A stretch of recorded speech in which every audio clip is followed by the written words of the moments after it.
Wow, I didn't know I was late. I thought I had this for 7 o'clock, but I screwed up. That's okay. I thought I would do a couple of things of like lost VHS tapes. I mean, oh yeah, boy, I screwed. How did I screw that up? Hold on, let me fix it. Dang it. Ugh. But I screwed that spelling up. Wow, I must really be losing it for real. I can fix it. Hold on, I'll take a sec. Yeah, it shows. Oh, damn, I spelled that wrong. I'm so stupid. Let's see. Manage videos. Hit that. Okay. I can switch it right now. I don't like that to look so dumb. Let me fix it. I can do it right now. As soon as okay, hold on. Boy, I don't know how I screwed that up. There you go. Fixed. I fixed on here too. Edit.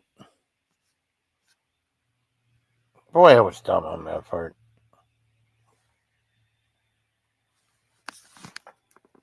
There we go.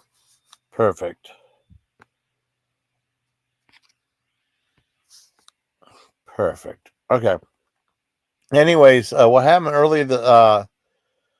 I was at my buddy John's yesterday. Cause usually we hang out on Saturdays, but I mean, we weren't able to, so we hung out on yesterday. And I know some people got in touch with me. They didn't know where I was at. And I know Spoof sent me a couple of videos she did. One was about let me see, I can't remember. One was that telemarketer thing, right?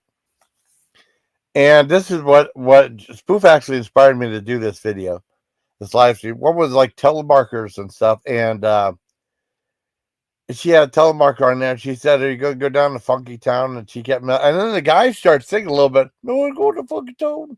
Some guy from India, and the weird thing about that is, I remember the song. I remember the song is from a band called Lip Syncs, right? First time I heard that song was on American Bandstand, and then became a big hit song, and it was even played. They had some guy with a boombox in that movie. History of the World Part One. You know, the Mel Brooks one, which I thought was one of my favorite Mel Brooks movies that does not get talked about enough. And they had a guy in a boombox playing that song from a band called Lip Sync. It was a number one hit song, and then Lip Sync became like a one hit wonder. And then later on, a few years later, there was a band called Pseudo Echo, right? And they did a remake of that song, and it became a giant hit. And they became a one hit wonder as well, Pseudo Echo. So it was two songs that became um, two different versions of the song Funky Town. And it formed two one hit wonders. One was Lip Sync, one was Pseudo Echo. But Pseudo Echo actually did a song called I think I mentioned it in one of the chat, side chat, one of the videos. In the movie called Friday the 13th Part 5. My favorite of the Friday the 13th movies, right? And there was this girl that kind of looked like Blondie, but I mean, she's a little more heavier set, and she did like this robotic dance to that song.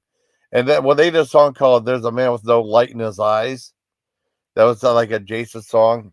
I know the next one, the next Friday the 13th movie, Part 6, had the Alice Cooper song, "The Man Behind the Mask." You know, yeah, I think around that time they started spending a little more money on the Friday the 13th movies. But I really like Part 5. A lot of people didn't like it. I love that one. And they have lots of killings and stuff. It's wonderfully cheesy and a little sleazy and stuff. Yeah, I loved it. So that was that about that song. I want to do a little history behind the song. And then she did a thing. Let me see. She sent it to me too. She asked me if I saw some of her other videos. I didn't see it. Um, Let me see. What was the video was? Can we talked a lot on Discord today? Um, where's it at? Wow, yeah, she did couch exercise with Spoof, where she was like doing like exercise on the couch, and it was funny because she had the cat mask on, and like it was moving to the side, right? And she says she had like and she'd go back and forth, do, and then adjust your mask like part of the. It was funny though, and like, oh my god, oh my god. I told her they remind me of the couch potato workout. Larry Bud Melman, otherwise known as oh, I forgot his name. Calvin DeForest, I think his name was. He was like a relative of yeah, Calvin DeForest, like DeForest Kelly from who was in Star Trek, played Bones in there. And that's what got me. I sent her the video. She said it was too. She watched the video. It was too long, right? And that's what got me. That's what motivated me to do this video. Like long lost VHS stuff. Whenever like the VHS market was through the roof, and they used to make like, along with regular videos, they made videos exclusively for home video, like short programs. They did a ton of them. They made movies direct to. They made movies shot on video, especially a lot of horror films like Boarding House that played in theaters, though, believe it or not. Boarding House, like Sledgehammer, not the TV show, but there was a horror film, and there was other ones like oh god, Devil Doll, and there was one they did some for like the home video market. With the home video, did Breeders, Robot Holocaust, Dream Maniac, and they did stuff like Psychos in Love. That was another one. There was a whole bunch of stuff for the home video market. Shot video stuff. What was that? Cannibal Campout, which had a scene at the end. I remember renting it, watching it with my sister. They had a scene at the end, which really shocked me. My sister said, "That's sick. That's sick." I don't want to say what it was, but it was messed up at the time. I remember renting that when I was in. I got that from going on. I think I was home for a while in between. Like I was home for leave in the military. I remember watching it then. That was definitely shocked me about that. And they used to have other stuff. They used to have a whole bunch of shot like violence on video. No, video violence 1 and 2. A whole bunch of stuff. You know, a lot of horror film stuff. They had like oh, I can't remember. There's so many movies. Revenge actually had like Keith Carradine and John Carradine and David Carradine in that one. That was shot on video. A whole bunch of stuff like that. So whenever Spoof did that couch-size video, it's like, oh my god, the Larry Bud Melman couch potato workout predicted that Spoof would make that video. That was my leap to logic, like the Simpsons produced it. So Spoof thought it was funny. So that what motivated me to make this video. And I remember there was 2 videos I was either find on YouTube. One was the couch potato workout, and then there was one that was a spinoff of SCTV that one of the second unit directors did called Count Floyd, Joe Flaherty in it, playing the Count Floyd character, called How to Make Funny Home Videos. And then after the couch potato workout, Larry Bud Melman, there was it was actually on MCA Home Video, believe it or not. They actually gave it a budget and stuff. I don't know how much the budget was. And then they had like scenes of other home videos that MCA did. One was gross jokes, because I guess at the time there was a series of best-selling books called Gross Jokes, because that's when the whole joke book thing took off. They used to have like the Italian joke book, the Jewish joke book, the Wasp joke book, a whole bunch of different ethnic joke books back then. Polish joke book. And they had something called Gross Joke, which was a series of gross jokes, I guess. I never bought any of the books. They were bestsellers, though. And then I guess MCA decided to release a whole video called Gross Joke with a bunch of comedians. One was George Walsh, who I thought was funny. But I remember my friend had that video. I watched it. It sucked. No, I mean, none of the jokes were that gross. None of the jokes were that funny. I mean, I think George Walsh was funny. There was they had this one guy talk like an old fashioned detective. He was pretty good. Well, most of it really sucked. They're like, "You ready for the gross jokes? You ready for the gross jokes?" They weren't that gross. They're pretty much. I mean, it was an R-rated show, but they weren't that funny. And even he said it sucked. So that was there. And then they had something I never saw called Dirty Tennis, where Dick Van Patten hosted it. And I remember I watched a little bit, and I remember how much hair he had. He had a ton of body hair. Like, oh my god! Because because I'm lucky that I don't have.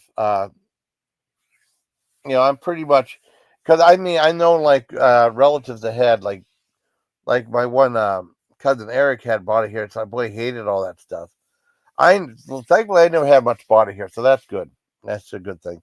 Like Robin Williams was pretty bad. But I saw. We just went like in a like a what do you call sleeveless shirt. It's like, oh my god, it was bad. It was scary. And it was like I was wanted to see it because I never saw it on there. I didn't think it looked that funny, but I would watch it and do a video about it. I can't find it anywhere. It's like buy. They had it. You have to buy it to watch on YouTube, and they have like on. It's made in 1990. I don't know why, and it had like Bruce Jenner was in it, and like Nicola Sheridan was in the movie too. Like and on Amazon, I thought it'd be on Tubi. It's not on Tubi. I looked on the Internet Archive. It was not on there. I remember seeing a Linnea Quigley horror movie workout. I remember seeing that. And they have stuff like that. I remember seeing that. I did a review of that. It was all right. It was a little bit overlong for what it was, but it was okay for what it was. But usually if it drags on too much, it's like, ugh. But basically, Dirty Tennis is like he was playing against Bruce Jenner, the real athlete, who became Caitlyn Jenner. But this was way before that. And on IMDb, he's listed as Caitlyn Jenner, not Bruce Jenner, though. Anyways, he has like little like tricks, like fake, try to trick him into drinking, and like feed him like real booze, and you're just not drinking real alcohol. Just these little tricks, like showing sun in his eyes, and then they said I quit tennis, and they pretty much showed the whole video like about 3 or 4 minutes. It didn't look funny, but I would definitely review it for this video. But it was not available on YouTube. For free, anyways. Where the other two, the couch potato workout and Count Floyd's how to make funny home videos were. But this part like the coming track right after the movie. Now I rented. I was a big fan of Larry Bud Melman because he used to be like kind of like a mascot type guy on David Letterman, the old Late Night with David Letterman. And I always thought he was really funny because he just pretty much played himself. But he was just like did this deadpan type humor that were actually really funny. I think I always thought he was funny. Some people probably didn't. And I remember whenever Dave Letterman moved to CBS for late night, the different David Letterman show, I guess NBC said that they couldn't use the character Larry Bud Melman because it was like an intellectual property. So they still had the same actor just doing the same thing, but he couldn't use the Larry Bud Melman thing, the character name, anyways. So basically, the couch potato workout is like I remember renting this and making a copy while I was in the Army, and it had the block on it, which is like was very annoying because it would like the color would go in and out, in and out, in and out, and sometimes sometimes it'd be hard to see. I don't know how that worked on there though, but it sucked. And there was a couple of times where I had the block when there was a block on a thing. If you play a tape long enough, it'll go away. But this is back in the old days. I was in Fort Bragg. I know my one. While I was in the Army, my one friend said, that looks like the dumbest thing. Why would you rent something? That looks like the dumbest thing I've ever seen in my life. But I rented it. I wanted to see it. So why would you watch something like that? He didn't bother to watch it, though. He just would, just on first glance, to think it was bad. You know what I mean? Just like he hated wrestling and stuff. He was an okay guy, but he was just, awfully cynical. I saw a lot of cynicism with a lot of the fellow soldiers and stuff like that. It's gonna suck. It's gonna suck. Or I remember I used to buy a lot of old Laurel and Hardy stuff, and there was one called Big Big, and he said, "Why would you get something so boring like that? It's not Laurel and Hardy's funny, And they imprint like Three Stooges and stuff like that. I always thought that old stuff was funny. It's like classic comedy, and they just didn't appreciate it. Or they didn't even bother to watch it. They just assumed it would suck. But I mean, my one friend would watch some of that stuff, and shit was funny. He was laughing. Not everything was funny. Some of the Three Stooges ones, like there's a one called "Violence is a Word for Curly," right? And it's just basically a song and dance number. I didn't care for that one. It started out funny and then it got lame. Because some were good, weren't so great. I mean, for the most part, they were really funny. Anyways, Couch Potato Workout was like him and a bunch of other characters, like different like stereotypes. And this one girl was like kind of doing like a Jane Fonda type thing. It was kind of like a spoof of the Jane Fonda workout, but this was for a sloth.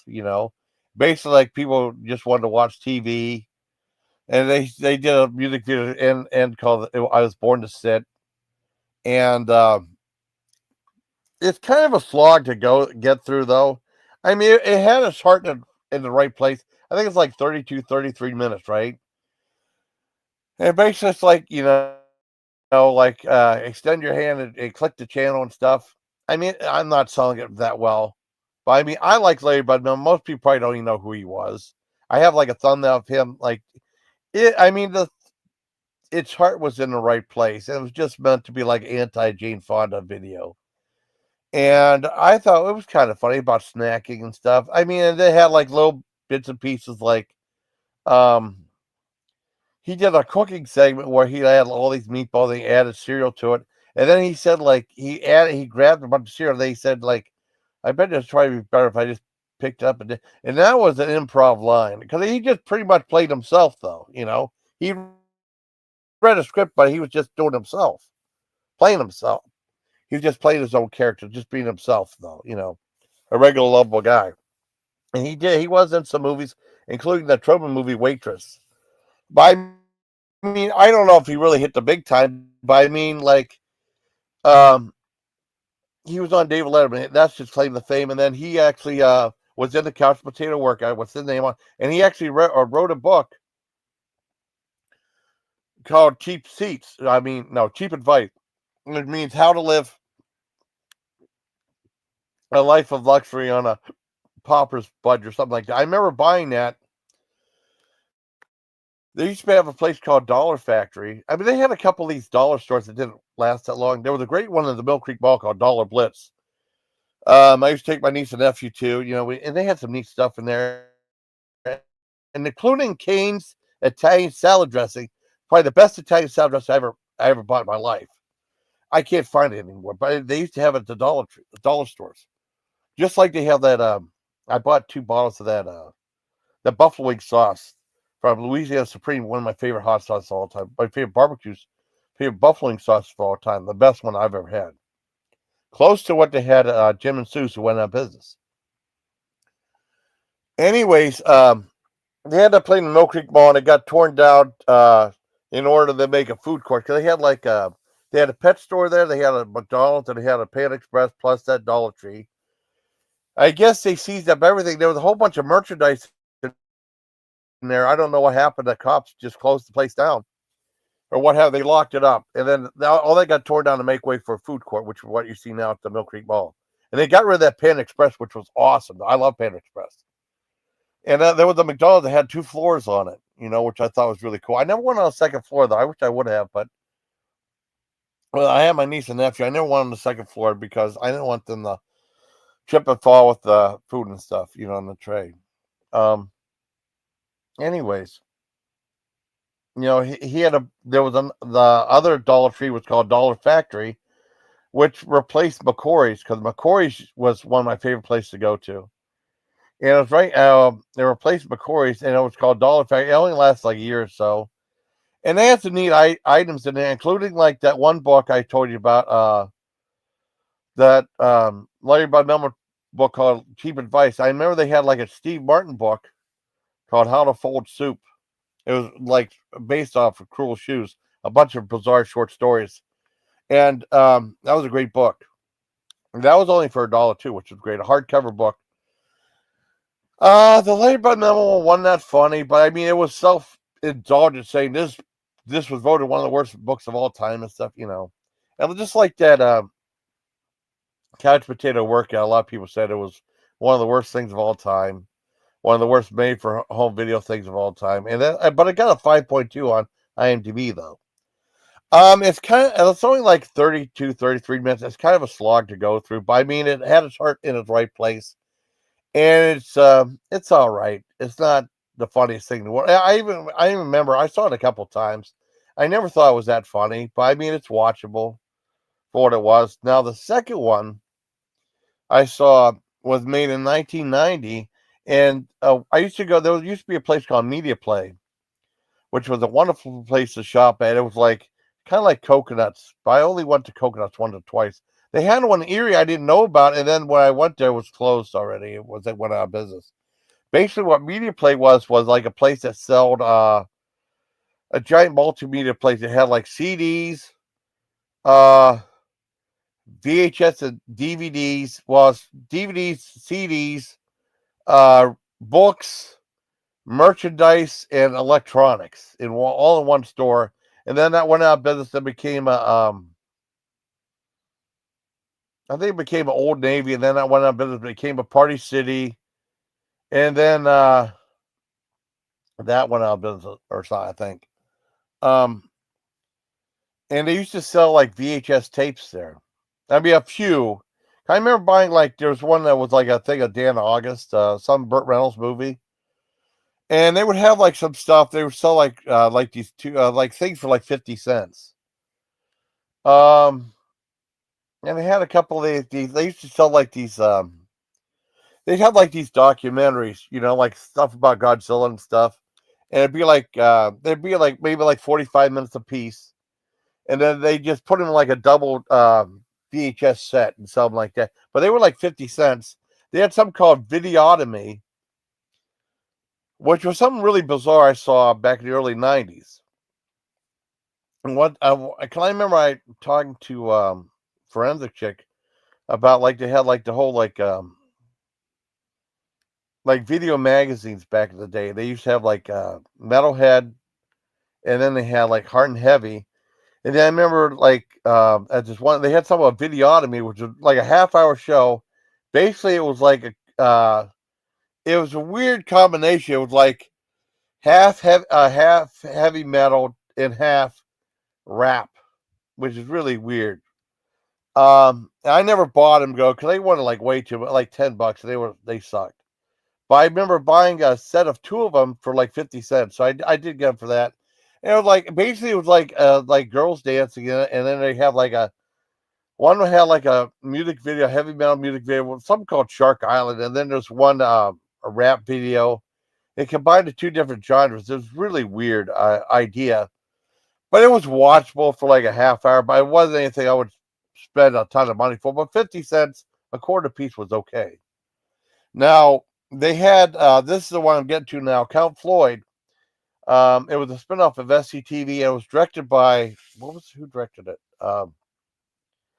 It was a spinoff of SCTV. It was directed by John Bell, an SCTV second unit director, and this was made in 1990. It was called Count Floyd Making Really Funny Home Videos, and I got this for 50 cents later on, in like the late 90s, because they had like these old VHS tapes they're getting rid of, and VHS was being phased out, though, of course, making way for DVDs, and now DVDs are kind of like it's all streaming now.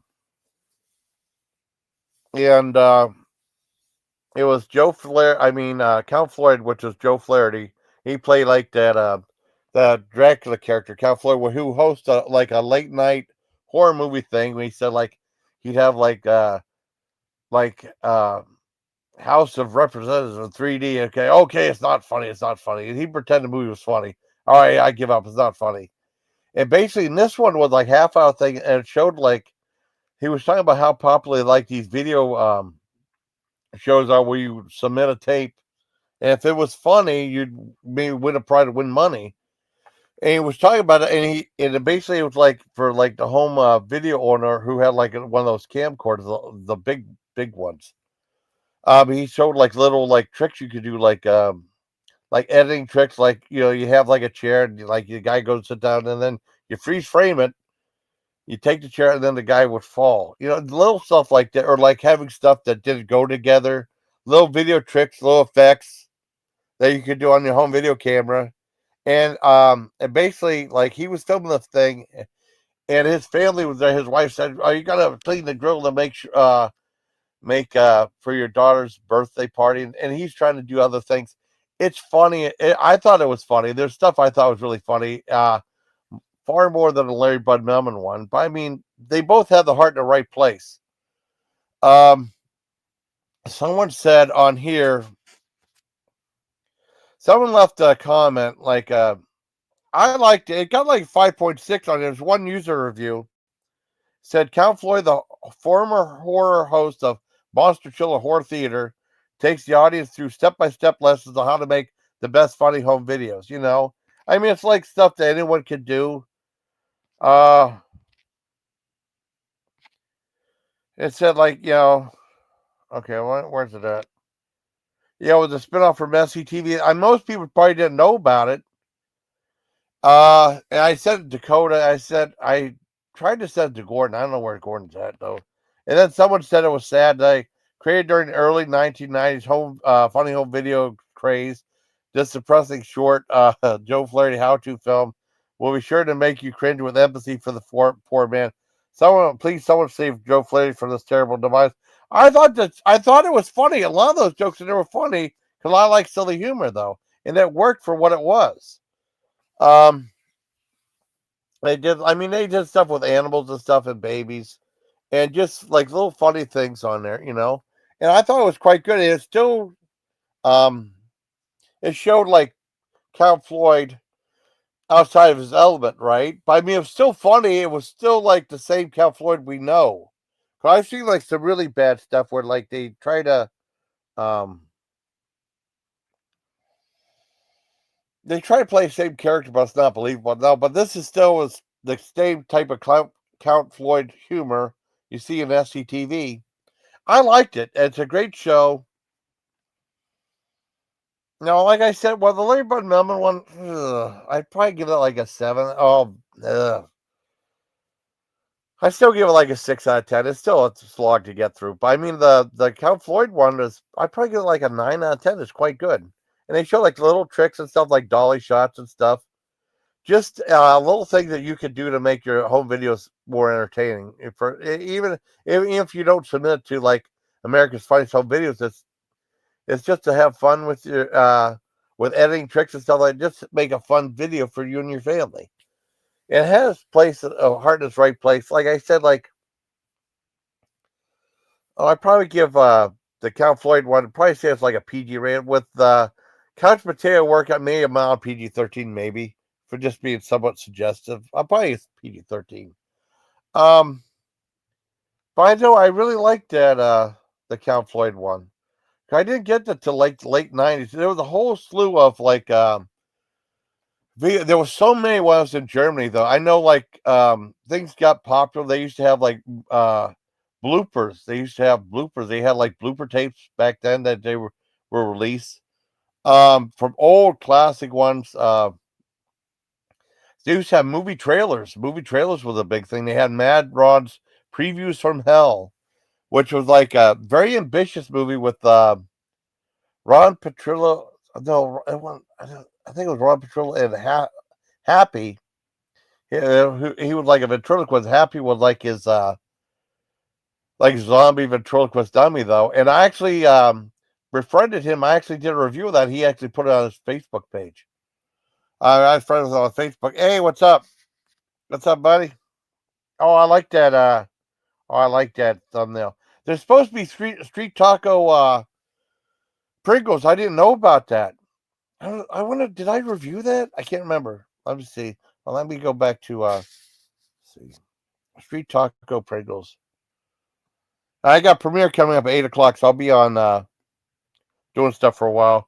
I mean, not too many people watch it. That's fine. But I still thought it was interesting. I will send it to Spoof. Let's see. Let's see. Oh wow, who's that? Oh, 13 idolized figures you did. Oh wow, that's crazy. Let me see. What was I gonna look up? Oh, they have like. Let me go to my Video manager. I screwed up. I don't think I did the street taco Pringles. That's a new flavor, but I didn't know about it. I don't know if they had it at Walmart or not.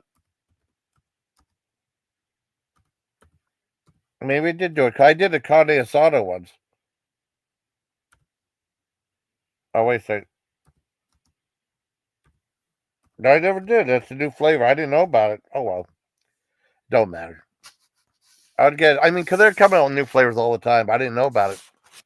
But I like that. I like that thumbnail a lot. It's pretty cool.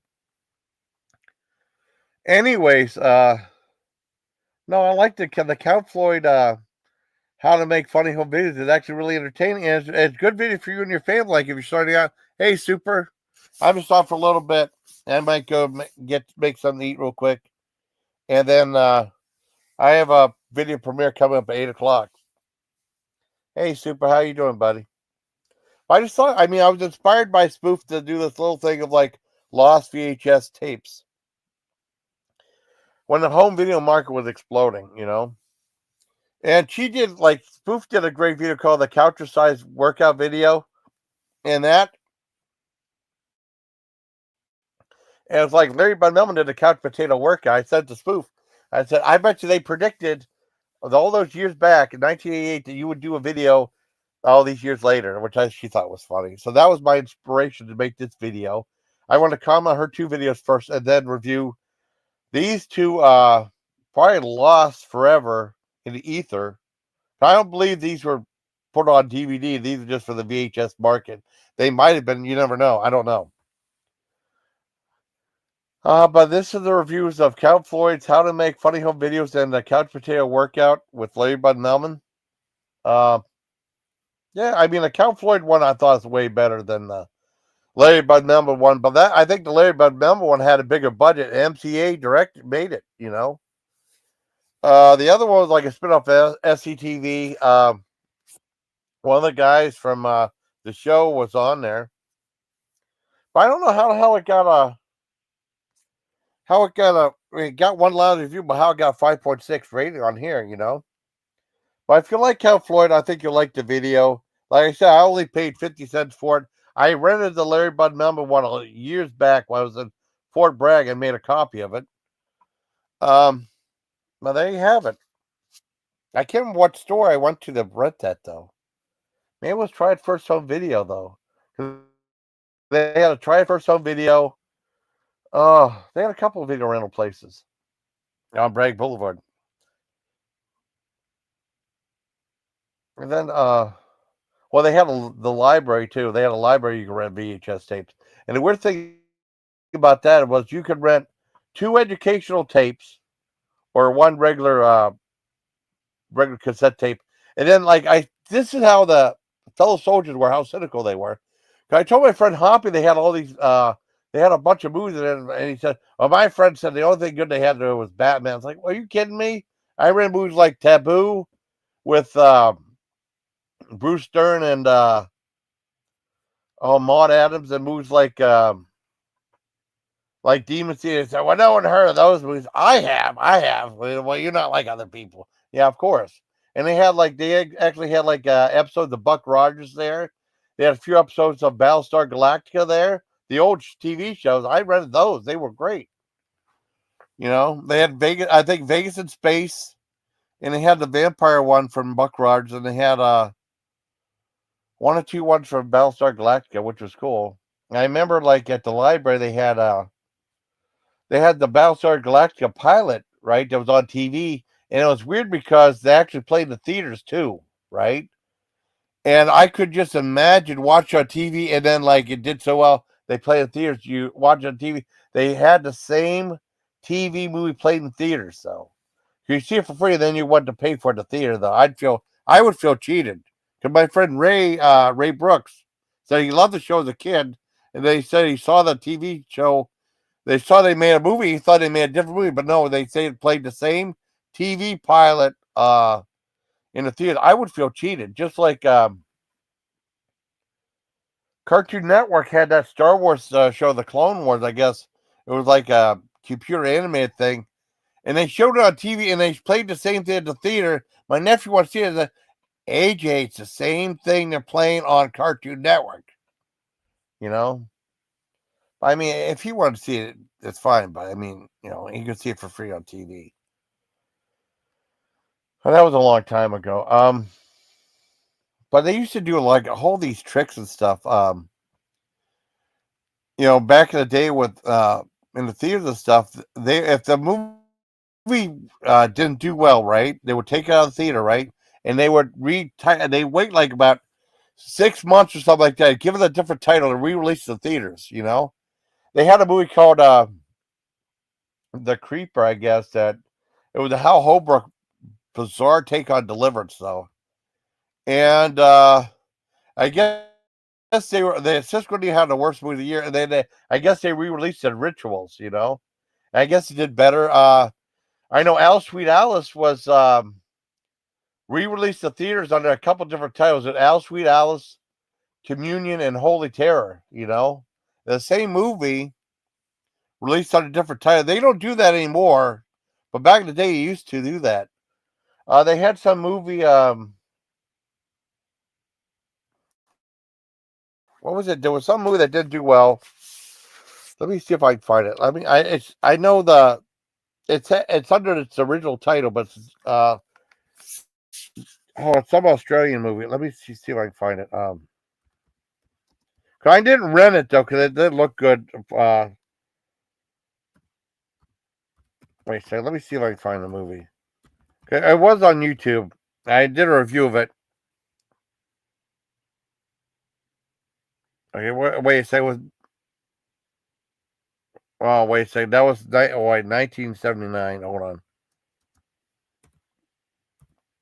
Yeah, I guess there was another movie from 2022 with the same title.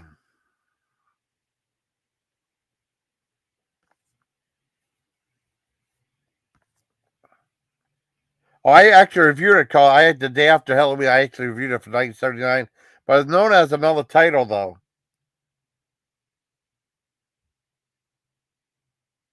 It didn't even have anything to do with Halloween though. It was, what the hell was the original name of it? I can't find it. But it's called The Day After Halloween. It wasn't even about Halloween at all, and it was like some Australian big budget movie. Well, for the most part. And then they released it the day after Halloween. Yeah. Was it the day after Halloween? Yeah, the day after Halloween. But it had nothing to do with Halloween at all. And then when they called it the day after Halloween, it actually made money. It actually was a big success. It was really weird. What the hell was the name of that movie? Yeah, hold on. I'll play it for a second. I mean, it was bad, though. Magnum Home Entertainment, yeah. Let me see if I can find the movie.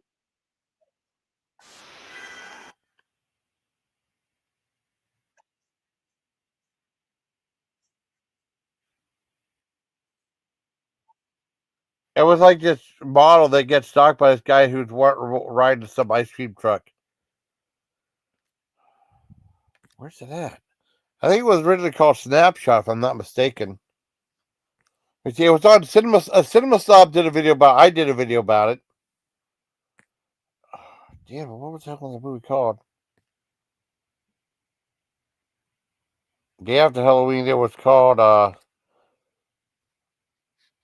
It was an Australian exploitation film. Oh, called Snapshot. I saw a Snapshot about a model who was being. Yeah, hey, how you doing, buddy? How you doing? How you doing? I'm just doing a short video before I do my. I have a video premiere coming up at 8 o'clock, and I was inspired by Spoof to review this stuff. It was called Snapshot. It was like a book about like this.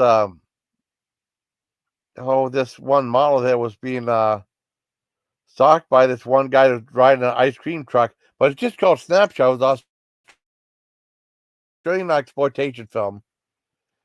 And it did do what the box office, so they took it out of theaters, and then like a year later or 6 months later, they retitled it called the day after Halloween, and it made a lot of money. So it was really weird how that worked. Let me see if it's on IMDb. Let me look. No IMDb, but it might be on IMDb too. Let me see. The Day After Halloween from 1979. Because Cisco Niebuhr had on worst movies of the year. I mean, Dogs of the Week. Day After Halloween. They did a newer one that really was about Halloween. Day After Halloween. Okay, wait a second. Yeah, 1979. They got 5.4. Yeah. Original title was Snapshot. A naive hairdresser is spurred by her vivacious friend in becoming a nude model, but soon discovers that everyone she knows wants a piece of her. It's an okay movie, but that one of the worst lounge act I've ever seen in my life. It was terrible. Yeah, huge. Vincent Gill was in there. Okay. Um. Yeah, it wasn't very good. Well, it was on Cisco Niebert. First major lead role in a theatrical film for Australian actress Sigrid Thornton. Clearly, a stuntman drives the ice cream truck in the end instead of one of the lead actors, of course. Let's see. Quotes, I had a very strict upbringing. Madeline says, so did I. But I was banging like a bunny before I was out of my first training bra. Trouble is, it wasn't until I was your age that I discovered I was banging the wrong dog. That's funny. Yeah, I was on sneak previews on Dogs of the Week. Yeah. Some movies seem to have evolved in a finished product that's quite different from original script. This is one of them. Yeah, this was a comedy drama about a young woman trying to find her own place in the world, but set with oppressive upbringing, surrounded by a shark swarm of modern urban reality. But it's an Australian exploitation film. Let me see if I can find it on Wikipedia. Let's see, Wikipedia. Let's see. Okay, Day After Halloween. See if they have anything about budget or how much it made. I don't think it has a. Well, I'll look on IMDb too.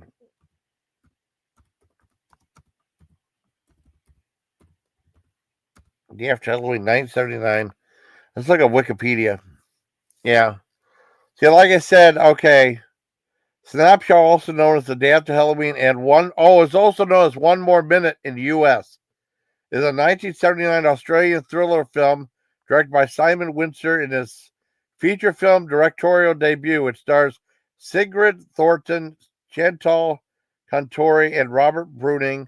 The film was shot on an estimated budget of $300,000. Okay, it's on Wikipedia. Okay, let's see if they have anything about budget.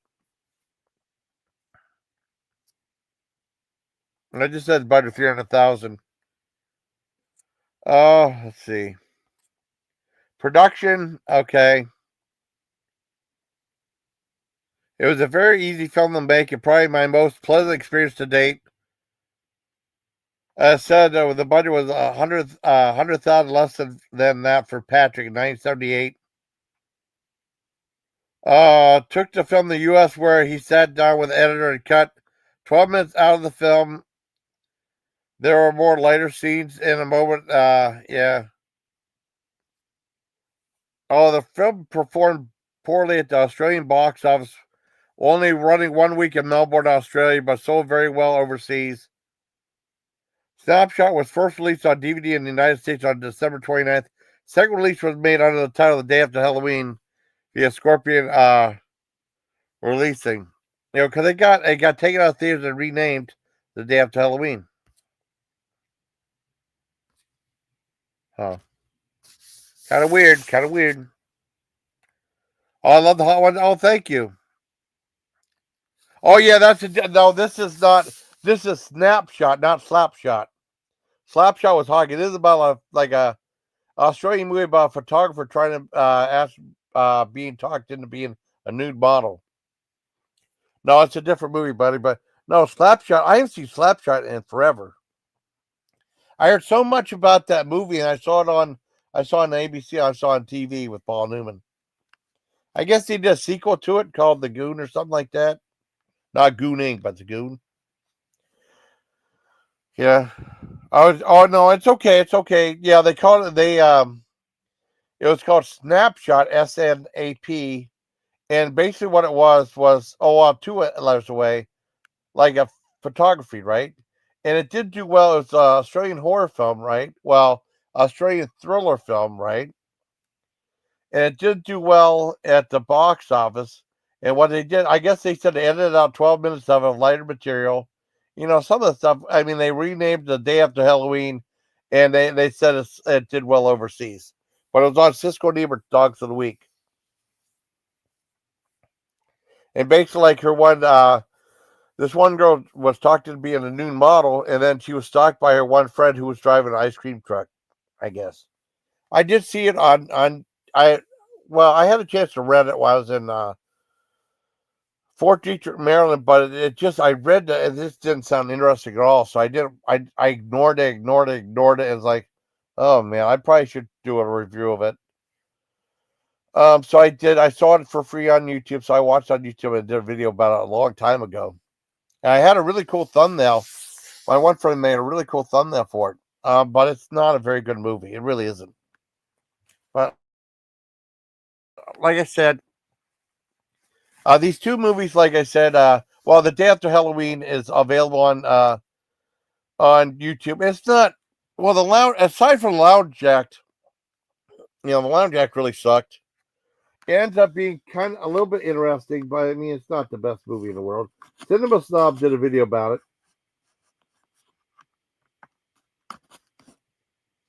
It's not really. It's like a thriller. It's not really that much of a horror film. It had nothing to do with Halloween. They just slapped on that tab because the movie Halloween did so well, called Day After Halloween. Um, Now with movies like Saturday the 14th, that was actually a horror movie, it was a horror comedy. The day after Friday the 13th, Saturday 14th, and then they did Saturday 14th Strikes Back. Now those actually were horror movies, horror comedies, though, but this one really was more of a thriller, not really a horror movie that much. It had nothing to do with Halloween, but they renamed it that and they released it back in theaters, but did okay at the box office. I don't have the box office numbers though. Uh I'll probably say Creepshow is my favorite horror movie.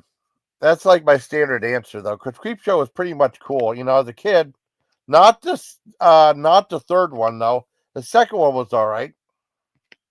I can watch Patrick sometime. See if I can find that. Good. Melbourne, as filming Australia was filming located in Melbourne and Victoria, Australia. The budget was, they said 310,000. I don't think have anything but a box office though. What's that? Wheel of the Worst. Oh, let me see if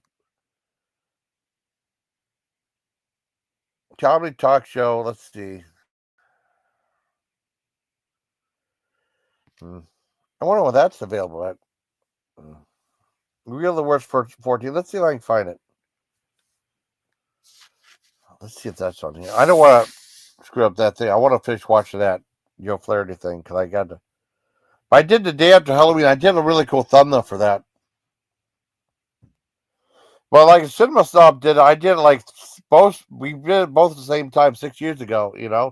I only got 235 views, and Cinema Snob got 105,000. But he's a bigger channel. Let me look up. What's it called? Wheel of the Worst 15. Okay, see if that's on here. I'll see. Wheel of the Worst 15. Could they feature that Larry Bud Melman thing too? Oh, 15. Yeah, yeah. Is that on here? Oh, cool. Best of the worst. Okay. The Canadians are back, and we decided to torture them yet again with the dreaded Wheel of the Worst. Okay. I guess they had. Let me check on it real quick. I don't know what it is. I don't think they actually watched it or reviewed it or what.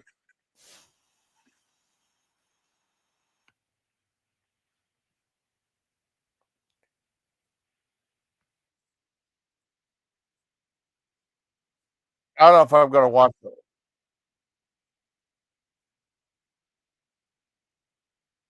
They do like crazy videos. Okay. They have concentrated workouts on there too. I think. Oh, I'm going to watch this. They're like cheesy home videos. Yeah, they come from there. What's it right there?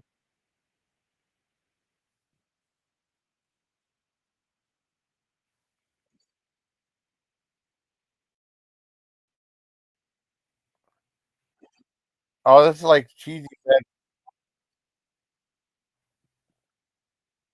Let's see. Also, Leonardo DiCaprio.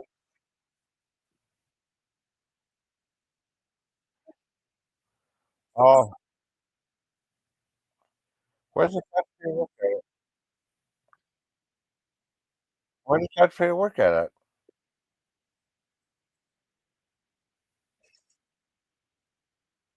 Are they just doing one video or what? I don't know.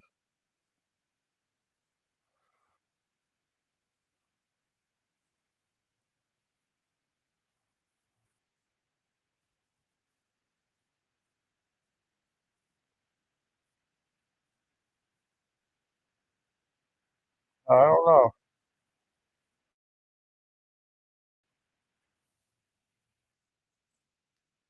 I don't know. It's on the video, but I don't think they saw it. I think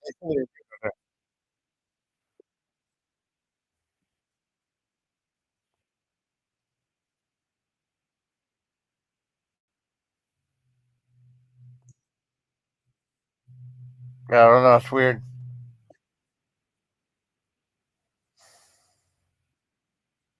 Huh. Oh well. It don't matter. I don't know if I will watch that. Might not be worth my time. You know, it's okay. At TCM, okay. I think the Blair Witch Project is pretty. I mean, I saw that. I saw it in the theater though, because I know all the hype behind it. I'm talking about like it was a small movie. Well, I mean, people raving about it, so I went to see it in the theater. I'll tell you what, I went to see it in a packed theater. People were like, that wasn't scary. No, that was stupid. That was stupid. That's stupid. I thought it was interesting enough because it was like, I mean, the budget was like $27,000, right? And there was a lot of hype on the internet about it. And it made like over $200,000. I mean, because Herschel Lewis said he talked about that movie on one of his commentary to one of his movies on something weird home video. He said like he thought it was a fluke that did what it did. But sometimes they make like the marketing can make a movie look really good. I guess Paranormal Activity was a huge hit. Let's look up. Okay, let's look up Blair Witch Project. Okay, see with the real budget and then how much it made. Okay, and then we'll look up Paranormal Activity. I have not. People are shocked. I have not seen any of the Paranormal Activity movies. I think there's a whole bunch on Tubi TV, but I did see Blair Witch and Blair Witch 2 Electric Boogaloo. I did not see the remake though. Well, let me look to see how much the remake made. It was just called Blair Witch. Oh, I made money. The budget was 5 million, made 45.2 million. Okay. Let me look at the other ones. Okay, the Blair Witch from 1999. Okay. This is the one that was a hit. The budget was way more than I thought it was. It said budget was 200,000 to 750,000. It made 248.6 million dollars. I thought the budget was only 27,000. Wow. Okay, made that. Okay. And then the sequel, let me find it. For the sequel, people were disappointed with the sequel. I remember buying that on I bought Blair Witch on VHS. I bought Book and there was a making of that I bought on VHS. I bought Book of Shadows, Blair Witch 2, Electric Boogaloo on VHS. Well, it still made money, but not as much. A $15 million budget made 47.7 million. Okay. Let's see. Now let's look at Paranormal Activity that they mentioned for like having this big hold on. Where's it at? Oh, damn it, where's it at? Okay, hold on. No, I want the original Blair Witch. Okay, let's look at Blair Witch Project. Okay. I see Artisan Home Entertainment. Yeah, I made a ton of money. Could have had like Paranormal Activity, right? Yeah, the budget was 200,000, made 194.2 million. That's pretty good. Paranormal Activity 2. I'm not seeing any paranormal. activity movies at all. $3 million. Well, the budget, the sequel was $3 million, made $177.5 million. The first one was a real hit, though. Let's go back to work at Cloverfield. Well, look up Record right here. REK. The budget was $2 million, made $32.5 million. Still a hit. That was a Spanish one.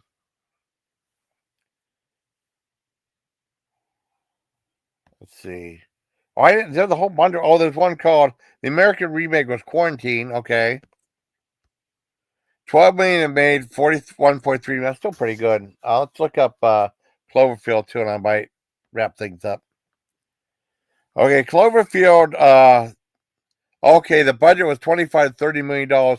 I like Cloverfield, right? Well, look up the Cloverfield series. With Cloverfield, the budget was. I mean, the budget was way more, but it's like. It was like a POV thing if you were like a Godzilla movie because of like a giant monster. Okay, Cloverfield, okay, the budget was $25-30 million, made $172.4 million, right? And then made Cloverfield Lane, and then Cloverfield Paradox. Cloverfield Paradox sucked. Let's look up that one first. Okay, the budget, as I said, the budget was $45 million, but it was horrible. It ended up being released to Netflix. Cloverfield Paradox sucked really bad. It's a shame they spent twice as much money as they did on the original Cloverfield, which was good. Now let's look up 10 Cloverfield Lane, which was a great sequel to it, but in name only sequel. Okay, the budget was $15 million, and it made $110 million. It was particularly good at how scary John Goodman was. And then John said he wished they would have shown that the outside. Well, I don't want to give it away. The ending of it would have been different, but I mean, it is what it is, Now let's look up Joker because we were talking about the Joker movie, how well it did. Because Lady Gaga hosts SNL, and then how the other one was. The sequel didn't do very well. But I mean, it still made its money back. But John said he took film class. He said in order for a movie to make a profit, because you have to factor in all the advertising costs and stuff. It has to make two and a half times its budget back. So let's look up the secret Joker 2 Floyd. I just call it Joker 2. See, it made the budget was $190 to $200 million, and it made $207.5 million. It didn't make. It made its budget back, but it didn't make a profit, I guess. It did make money though, and not enough for it to make its budget back. Now the original Joker movie. Let's see, Joker. Okay, 2019 film. The original Joker. Let's check that out. The budget was between oh my God, $55 to $70 million, and it made over $1 billion. So that's really good on that one. Let's see. Okay, it was the highest grossing R-rated movie until being replaced by Deadpool and Wolverine. Let's see how much Deadpool and Wolverine made. I like Deadpool and Wolverine. Okay, the budget for that, the budget of that $200 million, it made $1.338 billion. That's pretty good. I wonder how much, let's look up Logan real quick. And Logan's Run, too. Okay, Logan. Okay, Logan, not Logan Paul. Logan, okay. Yeah, 97 to, I made the budget between 97 and 127 million and made 619.2 million. That's pretty good. Now let's look up a Logan's Run and see if they have that on here. Logan's Run was cool. I like that movie. Okay, let's see what we got. Oh no, I don't want the book. I want the movie. Shit. I don't want the. I want the. Logan's Run. Okay, 1976 film. All right. Okay. We did a pretty good. The budget was between $7 to $8 million. It was PG rated, I'm pretty sure. That's back when PG was really PG. PG was more like a PG-13. Budget was $7 to $8 million, made $25 million. Pretty good. Let's look up the Creepshow movies. So I'm here.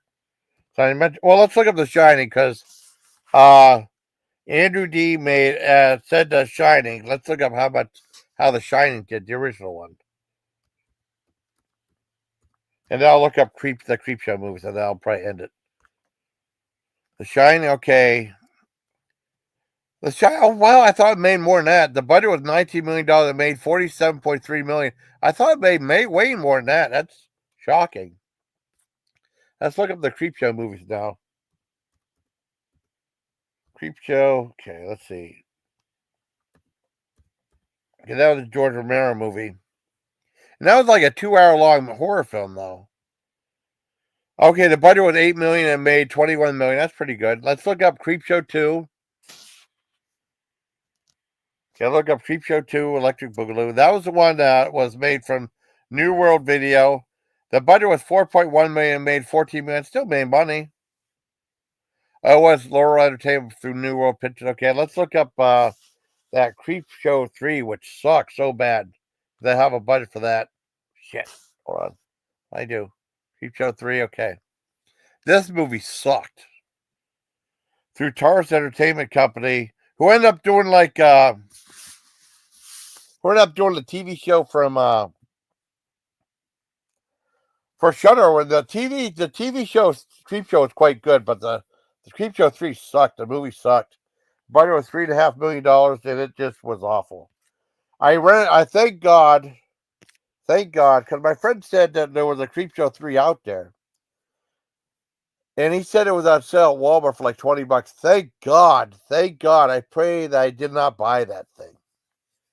I found it at the library like a year or two years later, and I rented it, and I hated it. It sucked so bad. And after it was weird because after the movie, they had like a 20-minute making of segment, and the making of segment is way better than that one. But people are talking about how much they love the first two movies. Because what happened was Laurel Entertainment went out of business, right? And it got bought up by Tourist Home Entertainment, I guess, and they had like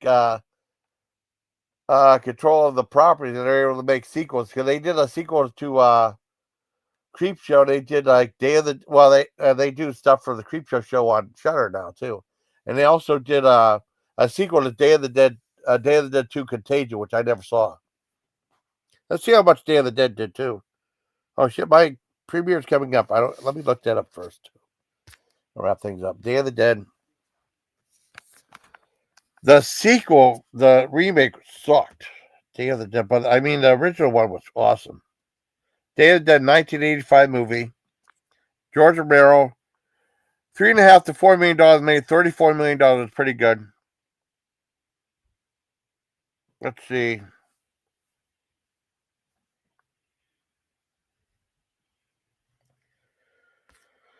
Let's look up Day of the Dead 2 Contagion.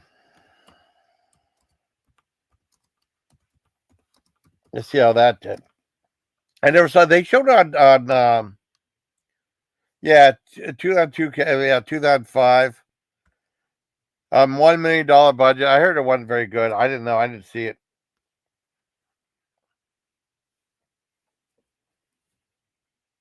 I don't know. That might be better than the other one. I don't know. Let me look that up on IMDb. Yeah, let's check it up on IMDb. Well, look up Creepshow 3 on. Let's look up Creepshow 3 on IMDb. Come on, Creepshow 3. Creepshow. I bet you they should call it Crap Show 3. Okay. Damn it. Get away. Creepshow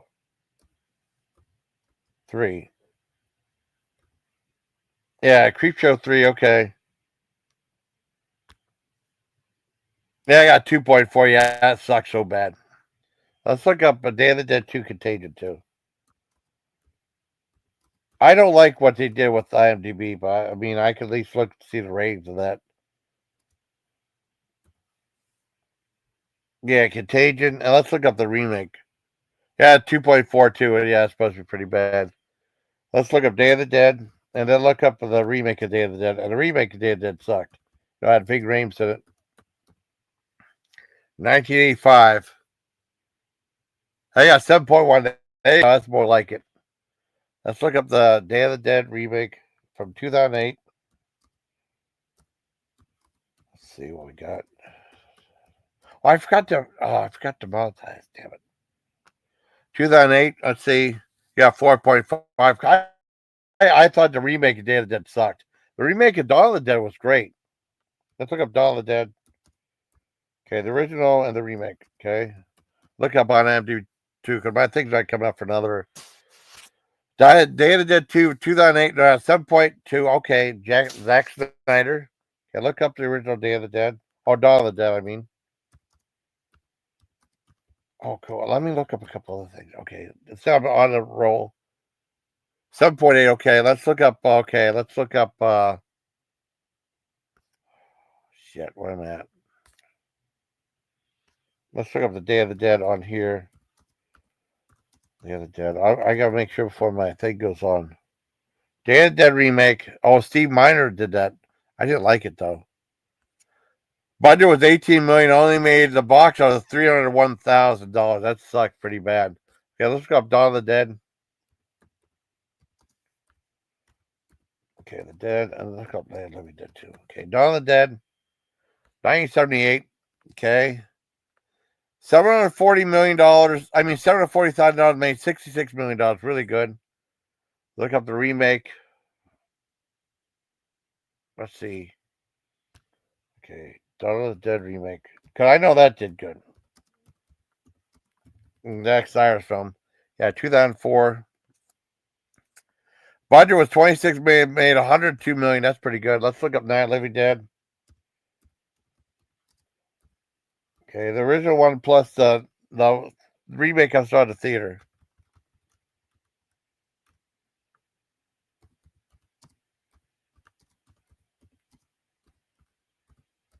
Okay, let's see what we got. Oh. All right, okay, let's look up that one. Okay. Budget was 114 $125,000. Made over $30 million. That's pretty good. Let's look up the remake too.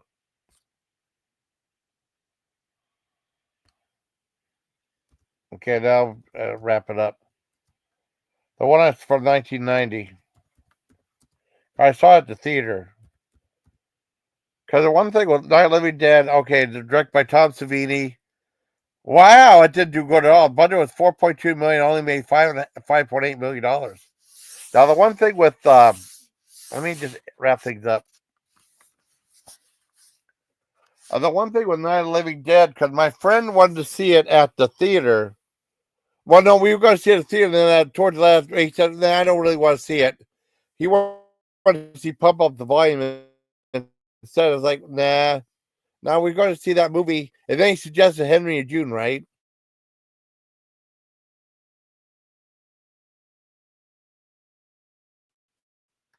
Okay, now